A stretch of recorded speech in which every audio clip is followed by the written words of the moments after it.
26वां अध्याय। देवगणों के ऐसे वचन सुनकर धर्मदत्त ने कहा, सब मनुष्य भगवान विष्णु की प्रसन्नता के लिए विधिवत आराधना, यज्ञ, दान, व्रत, तीर्थ तथा तप आदि करते हैं, किंतु ऐसा कोई सरल उपाय बताओ जिसको करने से इन सब का फल प्राप्त हो।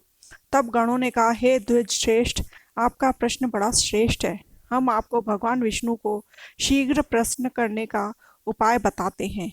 हम इतिहास सहित प्राचीन वृत्तांत सुनाते हैं, सावधानी से सुनो। प्राचीन काल में काकचीपुरी में चोल नामक चक्रवर्ती राजा राज्य करता था। उसी के नाम से उसके देश का नाम भी चोल देश ही प्रसिद्ध था।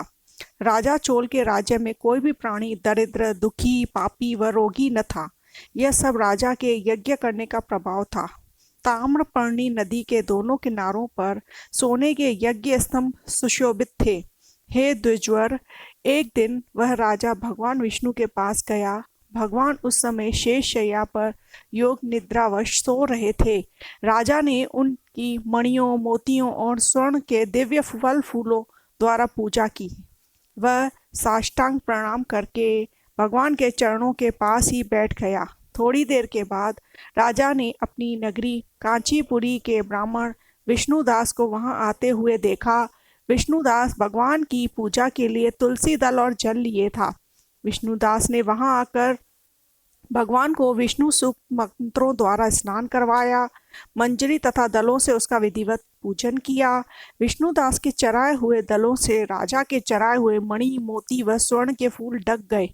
राजा ये देखकर क्रोध में भरकर बोला, डोंगी मूर्ख, तूने मेरी चढ़ाई हुई मणियों, मोतियों व सोने के फूलों को तुलसी दल व अपने सारे फूलों से ढक दिया है।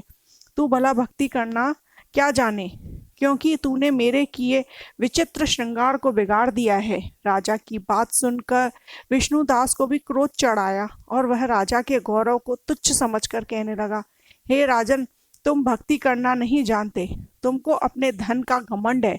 बताओ, आज से पहले तुमने भगवान के कितने व्रत किए हैं?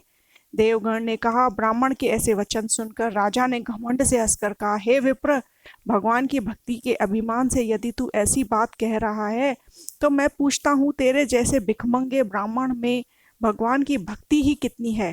क्योंकि तुमने आज तक भगवान की प्रसन्नता के लिए कुछ भी नहीं किया, ना तो कोई मंदिर ही बनवाया है। तुम भला इस प्रकार की भक्ति का जैसी कि तुम कर रहे हो क्या गर्व करते हो? यहाँ कितने भी ब्राह्मण बैठे हैं, मेरी बात को ध्यानपूर्वक सुने और देखें कि भगवान विष्णु के दर्शन मुझे होते हैं या कि उसे।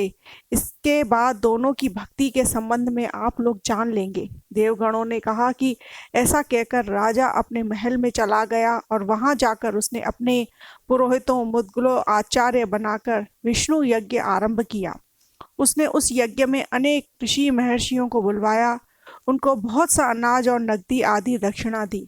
उधर विष्णुदास भी अपने मंदिर में ही रहकर भगवान की प्रसन्नता के लिए व्रत करने लगा।